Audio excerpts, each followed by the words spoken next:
Thank you very, very much. Thank you all. Governor Walker, Lieutenant Governor Mellon, and Senator Murkowski, Senator Sullivan. We are so appreciative to all of you, to Alaska, for an absolutely spectacular welcome here. And I think it is fair to say, on behalf of all of my colleagues who've been part of this day-long discussion, that this has been a tremendous reception in Alaska, but importantly, a very constructive and substantive day. I think every delegation here would agree that we have covered an enormous amount of territory, and we reinforced here today that every nation that cares about the future of the Arctic has a responsibility to be a leader in taking action and in urging others to take bold action in order to deal with this challenge. It is immediate, and it requires ambitious steps to curb the emission of greenhouse gases and to deal with methane, coastal erosion, fisheries, a host of challenges that Alaska particularly faces.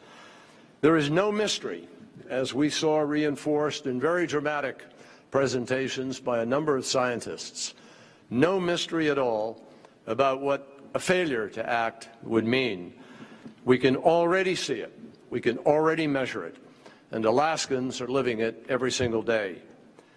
We confirm today that we cannot afford to wait until someone else moves to implement solutions to the challenges that confront us in the Arctic. I'm very pleased that through today's Glacier meeting, we made progress in a host of areas, and our communique will summarize that, including addressing the issues of climate change, the impacts of it, enhancing resilience, strengthening emergency response, improving air quality and promoting renewable energy, and household innovations that will increase efficiency and community health at the same time.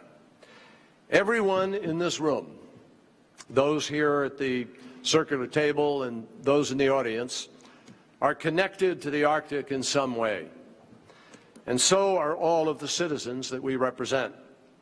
The fate of the region is not just the responsibility of the Arctic states even themselves. We agreed today it is everyone's responsibility. And it is with that purpose in mind that I turn now to the next speaker, who understands all of this, all of what is at stake.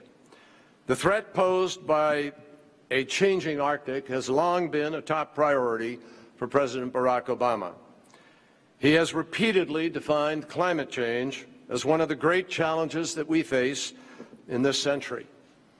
And the President has stated clearly that what's happening in Alaska isn't just a preview of what will happen to the rest of us if we don't take action. It's our wake-up call. The alarm bells are ringing, to quote the President.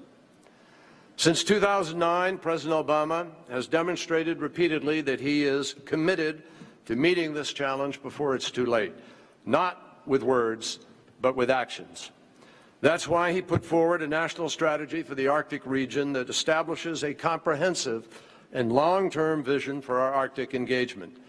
That's why he created the Arctic Executive Steering Committee to prepare for a changing Arctic and to enhance coordination of national efforts here. And that's why today, thanks to the President's Climate Action Plan, the United States is well on its way to meeting our international commitments to seriously cut our greenhouse gas emissions by 2020 and beyond, while bolstering our nation's resilience to ensure communities thrive and that economies flourish.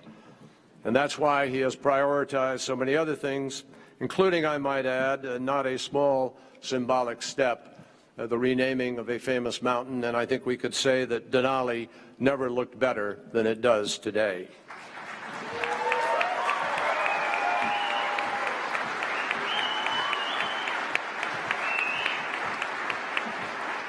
That is why also the President has prioritized working with so many partners, because he knows that all of us together have to do so much more to meet this threat.